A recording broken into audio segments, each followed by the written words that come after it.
तो सिर्फ एक न्यू बाइक को लॉन्च करने से नहीं होता है, सिर्फ एक न्यू बाइक को मार्केट में लाने से नहीं होता है। ज़रूरत ये पड़ती है कि जब भी कोई कंपनी अगर एक न्यू बाइक को लॉन्च करे तो प्रॉपर उसकी सर्विस दे और उसके लिए लोगों को इंतज़ार ना करवाए। तो आज की जो वीडियो है, अभी अगर आप लोगों को नहीं समझ में आ रहा है कि मैं कौन सी बाइक के बारे में बात कर रहा हूँ, तो आज की इस वीडियो में हम लोग बात कर रहे हैं जो कि मई के महीने में बिकी है 0 यूनिट। और वहीं ऐसा नहीं है कि ये जो बाइक है बहुत ही ज़्यादा ख़राब बाइक है और वहीं इसमें पावर भी कुछ नहीं या फिर डिज़ाइन विज़ाइन में कोई कमी है, ऐसा बिल्कुल भी नहीं है। लेकिन ये जो बाइक है मई के महीने में बिकी है सिर्फ और सिर्फ 0 यूनिट्स। एंड 0 यूनिट से मेरा मतलब है कि एक भी यूनिट से ये बाइकें नहीं बिकी। और जी हाँ, बाइकें मैं यहाँ पे बोल रहा हूँ, दो बाइकों के बारे में आज की इस वीडियो में लोग बात करेंगे। हो सकता है कि थंबनेल और टाइटल में आप लोगों ने पढ़ लिया होगा, तो यहाँ आज हम लोग बात करें हुस्कवर्ना विटपिलिन 250 की और स्वाटपिलिन 250 की। तो बने रहिए इस वीडियो के एंड तक। यहाँ पे आज आप लोगों को जानने को मिलेगा कि भला इन बाइकों में प्रॉब्लम ऐसी क्या हो गई। ऊपर से ये केटीएम की सब ब्रांड है, तो केटीएम की सब ब्रांड ये बाइक है, फिर भी ये बाइक है 0 यूनिट्स क्यों बिकी। ये सब सभी रीजन जानने के लिए वीडियो को एंड तक जोर से देखिएगा। और वीडियो पसंद आता है तो चैनल को सब्सक्राइब कर लीजिएगा एंड इंस्टाग्राम पे फॉलो करना मेरे को मत भूलिएगा, ताकि आप लोगों को बाइक रिलेटेड और कार रिलेटेड अपडेट्स देखने को मिलते रहे। इंस्टाग्राम की लिंक नीचे आपको डिस्क्रिप्शन बॉक्स में देखने को मिल जाएगी। So without any further ado let's start this video. So Husqvarna ये जो कंपनी है, अगर आप लोगों को लगता है कि ये जापानीज़ कंपनी है या फिर अमेरिकन कंपनी है, तो ऐसा बिल्कुल भी नहीं है। हुस्कवर्ना जो है ये केटीएम की सब ब्रांड है। तो ये भी जो कंपनी है ये यूरोप को बिलोंग करती है और बहुत ही समय हुआ नहीं है इसको मार्केट में आए हुए। जैसे केटीएम आप लोगों को पता होगा कि ऑस्ट्रिया कंपनी है, तो उसी की एक तरह से आप लोग बोल सकते हो हुस्कवर्ना मतलब उसी की ब्रांड में आती है, लेकिन डायरेक्टली केटीएम इसको ओन नहीं करती, कुछ इसकी जो परसेंटेज स्टेक है उसको ओन करती है। सो फिलहाल हुस्कवर्ना के पास इंडियन मार्केट में आपको देने के लिए सिर्फ दो ही बाइकें हैं, एक है विटपिलिन 250 और दूसरी है स्वाटपिलिन 250।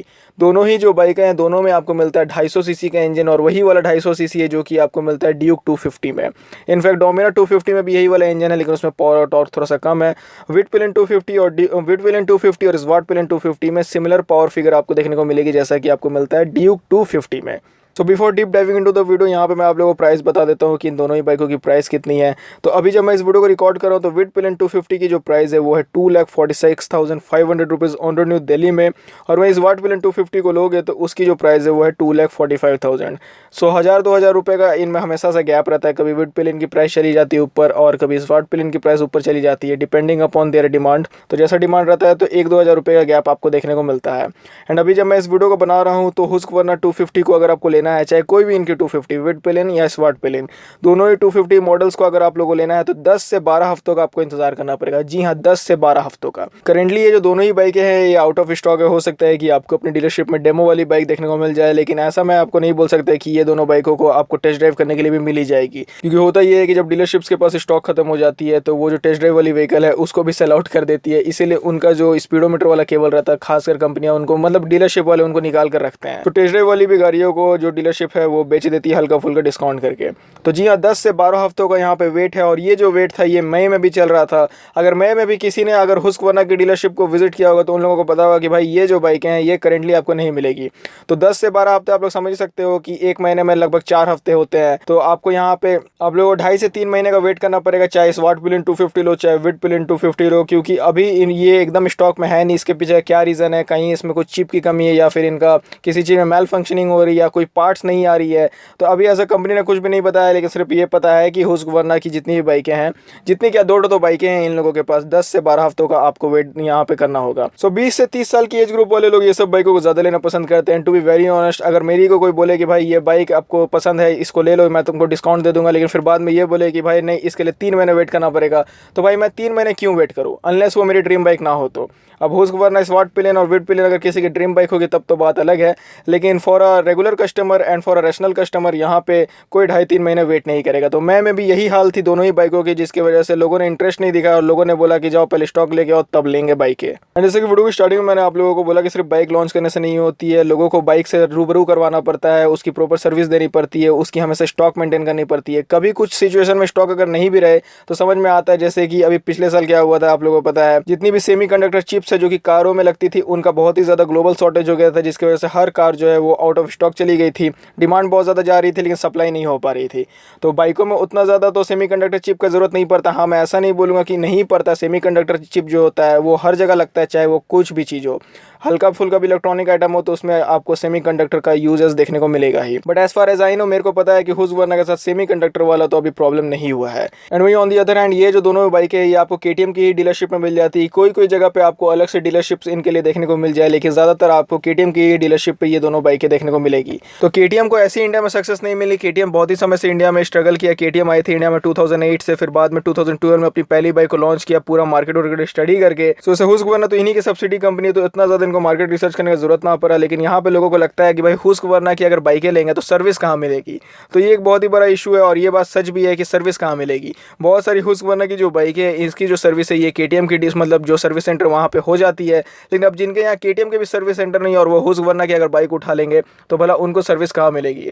आजकल की बाइकों में आप लोगों को पता है कि फ्यूल इंजेक्शन आता है, डुअल चैनल एबीएस आता है, फिर पूरा उनका मीटर जो होता है वो डिजिटल होता है। तो ये सब जो चीज़ें हैं वो एक रोड साइड का जो मैकेनिक है वो हैंडल नहीं कर सकता, खासकर फ्यूल इंजेक्शन और एबीएस। तो इसलिए अगर आप लोग एक स्मॉल टाउन से रहते हो या फिर अगर कोई भी ऐसी जगह से रहते हो दूर दराज इलाकों पर जहाँ पे ये सब कंपनियों की डीलरशिप भी नहीं है और सर्विस सेंटर भी नहीं है, तो वहाँ हुस्कवर्ना की सर्विस में आपको और ज़्यादा प्रॉब्लम आएगी। वैसे ऐसा नहीं है कि इस वीडियो को मैं बना रहा हूँ सिर्फ और सिर्फ हुस्कवर्ना की बाइकों को डिफेम करने के लिए, ऐसा बिल्कुल भी नहीं है। जैसा आप लोगों को पता है कि केटीएम का इसमें इंजन दिया हुआ है तो उसके हिसाब से तो पावर और टॉर्क आपको काफ़ी अच्छी मिल भी रही है और रियल लाइफ परफॉर्मेंस भी इन दोनों ही बाइकों की कमी नहीं है, मतलब कम आपको नहीं देखने को मिलेगी। और दोनों की डिज़ाइन लैंग्वेज भी आप लोग देखोगे तो काफ़ी यूनिक आपको देखने को मिलती है। हो सकता है थोड़ा हिट और मिस है क्योंकि बहुत लोगों को अच्छा लगेगा, बहुत लोगों को नहीं अच्छा लगेगा। एज अकॉर्डिंग टू मी, मेरे को जो हुस्कवर्ना विडपिलेन 250 जो है स्पेशली उसकी डिज़ाइन अच्छी लगती है। आगे से तो काफ़ी अच्छी लगती है, पीछे से थोड़ा सा खाली खाली लगता है। सो पीछे से और ज़्यादा काम किया जा सकता था। बट यहाँ पे बात करें इन दोनों ही बाइकों में क्या चीज़ें अच्छी है और क्या चीज़ें अच्छी नहीं है, तो सबसे पहले अगर विडपिलेन 250 के बारे में बात करें तो विडपिलेन 250 जो है वो है एक कैफे रेसर डिज़ाइन में आती है और इस विडपिलेन 250 जो है वो स्क्रैम्बलर डिज़ाइन में आती है। तो अगर आप लोगों को झुक के चलाना पसंद है और अगर आप लोगों की हाइट अच्छी है तब मैं आपको बोलूँगा विडपिलेन 250 के साथ जाना है, क्योंकि विडपिलेन 250 की जो सीट हाइट है वाकई में ज़्यादा है। उसके लिए कम से कम आपको 5'6", 5'7" ये इतना हाइट तो चाहिए या फिर इससे ऊपर भी चाहिए, तब आप आसानी से उसको चला पाओगे। इससे अगर आपकी नीचे की अगर हाइट है तो आपको थोड़ा सा दिक्कत हो जाएगा विडपिलेन 250 में। और उसकी राइडिंग पोस्चर भी काफ़ी कमिटेड है, तो लॉन्ग टूर में उसमें आपको बॉडी पेन जल्दी होगा। इस विडपिलेन 250 की सीट हाइट भी कम है और इसका हैंडल बार को भी ऊंचा लगाया गया है, जिसकी वजह से लॉन्ग राइड में भी आपको इसमें उतना ज़्यादा तकलीफ नहीं होगा। तो ये दोनों ही बाइकों में एक प्रो फैक्टर है, एक कॉन फैक्टर है। लेकिन अब यहाँ एग्जैक्ट बात करते हैं कि क्या चीज़ें अच्छी है और क्या चीज़ें नहीं है। So first and foremost unique आपको डिज़ाइन देखने को मिलेगा दोनों ही बाइकों में। इस तरह की डिज़ाइन आपको कहीं भी नहीं देखने को मिलती है इंडियन मार्केट की बाइकों में, जो कि आपको 2.5 लाख से नीचे मिलेगी। 250 सीसी का जो इंजन है इसमें आपको परफॉर्मेंस काफ़ी अच्छा देखने को मिलेगा, जैसे कि मैंने आप लोगों को बताया कि ड्यूक 250 से सोर्स किया गया है। सो ड्यूक 250 के बारे में तो आप लोगों को पता ही है कि काफ़ी अच्छी परफॉर्मेंस मिलती है उसमें। And the third and the most important thing कि इसमें आपको डुअल चैनल एबीएस भी मिल जाएगा स्टैंडर्ड दोनों ही बाइकों में। ऐसा नहीं है कि सिर्फ आपको सिंगल चैनल एबीएस मिलेगा, क्योंकि कुछ कंपनियां इतना प्राइस चार्ज करने के बाद भी सिंगल चैनल एबीएस ही देती है। और बात की जाए कि इसमें क्या बेटर हो सकता है, तो सबसे पहले इसकी जो सर्विस स्टेशन है इसके बारे में जो लोगों को अवेयरनेस है उसको कंपनी को और ज़्यादा फैलाना चाहिए, क्योंकि बहुत लोगों को लगता है कि हुस्कवर्ना की बाइक लेंगे तो सर्विस के लिए इधर उधर धक्के खाने पड़ेंगे। तो ये बात कहीं ना कहीं सही भी है। तो सर्विस स्टेशन की जो नंबर्स है, जो आउटलेट्स है, उसको कंपनी को बढ़ाना चाहिए। फिर यहाँ पे बात आती है प्राइस की, तो प्राइस भी काफ़ी ज़्यादा हाई है, क्योंकि मैं रेगुलर इन सभी बाइकों पर स्टडी करते रहता हूँ। जब ये बाइकें लॉन्च हुई थी तो इनकी प्राइस थी 2,06,000 और एक की प्राइस थी 2,05,000। Now at the time of making this video अभी इनकी जो प्राइस है क्लोज टू 2,50,000 पहुँच गई है। मतलब 1-1.5 साल या ज़्यादा से ज़्यादा 2 साल हुआ होगा लॉन्च होते हुए, लेकिन 2 साल में 40 से 45 हज़ार रुपये प्राइस बढ़ गई। तो इतना ज़्यादा तो मार्केट में इन्फ्लेशन नहीं आया, फिर भी कंपनियों का जो इन्फ्लेशन है ये लगता है आसमान छू रहा है। एंड तीसरी चीज़ इसमें जो अच्छी हो सकती थी वो है पिलियन कंफर्ट। चाहे विडपिलेन 250 हो चाहे विडपिलेन 250 हो, पीछे की जो पिलियन है, मतलब जो पिलियन जो सीट पर बैठेगा उसकी जो कुशनिंग है वो उतनी ज़्यादा अच्छी नहीं है, जिसकी वजह से उसको बहुत ही ज़्यादा कंफर्ट राइड मिले। तो ये चीज़ भी और अच्छी हो सकती थी। वैसे अभी तक से हम लोगों ने इतना विडपिलेन 250 के बारे में बात कर लिया, विडपिलेन 250 के बारे में बात कर लिया। यहाँ पे अगर कोई भी मेरे व्यूअर्स अगर इस बाइक को ओन करते हैं, मतलब दोनों ही में से किसी एक को ओन करते हैं, तो अपना यूज़र एक्सपीरियंस ज़रूर से बताइए कि इसमें और क्या चीज़ें अच्छी और क्या चीज़ें अच्छी हो सकती थी। So do let me know your opinions in the comment section. तो बस जाते जाते थोड़ा सा इसके इंजन के बारे में बात कर लेते हैं, क्योंकि लोगों को इतना बार मैंने ड्यूक 250 के बारे में बोल दिया तो थोड़ा पावर टॉर्क भी बताना जरूरी है। तो लोग बोलेंगे भाई खाली इंजन बोल दिया, कम से कम पावर टॉर्क बता देता। तो पावर आपको इसमें मिलेगी 30 bhp की, टॉर्क आपको मिलेगा 24 Nm का। 248 सीसी का सिंगल सिलेंडर लिक्विड कूल्ड ये इंजन है, जो कि आता है 6 स्पीड गियर बॉक्स के साथ। फ्यूल टैंक कैपेसिटी है 9.5 लीटर्स की और इसमें आपको रिजर्व फ्यूल कैपेसिटी मिलेगी 1.5 लीटर्स की। दोनों ही बाइकों में सेम है। और वहीं आपको जो माइलेज है जो ओनर्स क्लेम करते हैं वो है 25 से 30 की एमपीएल का। तो 25 से 30 की एमपीएल के अकॉर्डिंग अगर आप इसमें फ्यूल टैंक को फुल करते हो तो क्लोज टू ये जो बाइकें हैं ये आपको 300 किलोमीटर्स की रेंज देगी एक बार में। मतलब अगर आप 9.5 लीटर का टंकी फुल कर दोगे तो 300 किलोमीटर तक जा सकती है। And talking about the top speed, ये जो दोनों ही बाइकें टॉप स्पीड रीच करती है 140 से 145 की एमपीएस तक की टॉप स्पीड आपको डिलीवर करेगी। साथ ही में डुअल चैनल एबीएस तो मैंने आपको बता दिया, दोनों ही में मैंडेटरी है, मतलब दोनों ही में कॉमन है। और टायर साइज भी आपको वही मिलेगा जैसा कि ड्यूक में आता है, फ्रंट में 110 सेक्शन का और रियर में 150 सेक्शन का। And talking about seats corvette, तो यहाँ पे आपको कर्वेट देखने को मिलेगा 166 kg की और सीट हाइट है 842 mm। एंड सीट हाइट के बारे में बात की तो 842 mm की सीट हाइट है। इस वाट प्लेन 250 की इतनी ही सीट हाइट बताई जाती है विड प्लेन 250 की भी, लेकिन with plain 250 real life riding condition में थोड़ी सी और ऊंची आपको फील होगी।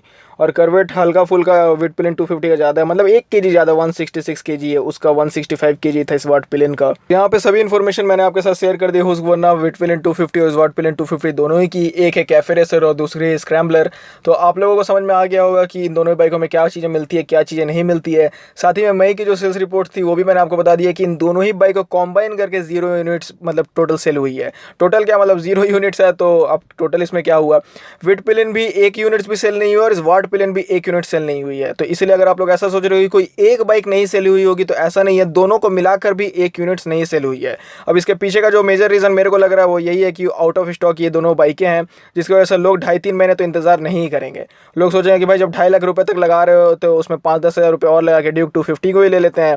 तो बोला भाई 2.5-3 महीने इंतजार करके क्या किया जाए। अब लास्ट में जाते जाते इन दोनों ही बाइकों को रेटिंग दे देता हूँ, क्योंकि मैंने सोचा है कि अब अपने वीडियोस में थोड़ा सा बाइकों को रेटिंग भी दूंगा, ताकि आप लोगों को और अच्छा एक्सपीरियंस मिले, कितना मेंटेनेंस कॉस्ट है, कितना ज़्यादा इनकी परफॉर्मेंस में लोगों ने रेट किया, सर्विस एक्सपीरियंस कैसा है, फीचर्स वूचर्स में कैसा है। तो सबसे पहले परफॉर्मेंस की बात की तो यहाँ 5 में से 4 रैंक मिले हैं, सर्विस एक्सपीरियंस में 5 में से 4 रैंक मिले हैं, एक्स्ट्रा फीचर्स में से 5 में से 3 रैंक मिले हैं, रिलायबिलिटी में 5 में से 4 मिले और कंफर्ट में भी 5 में से 4 मिले, मेंटेनेंस कॉस्ट में 5 में से 2 मिले हैं।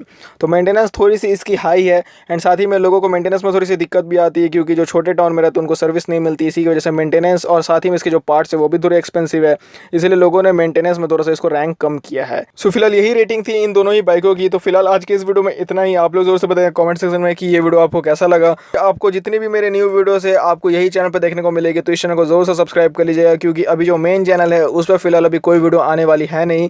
सो do subscribe this channel as well for watching my regular videos. And जाते जाते कमेंट सेक्शन में बताना मत भूलिएगा कि आने वाले कौन कौन से टॉपिक पर और आप लोग वीडियो देखना चाहते हो। फिलहाल के लिए आज के इस वीडियो में इतना ही। आप लोगों का वीडियो देखने के लिए थैंक यू।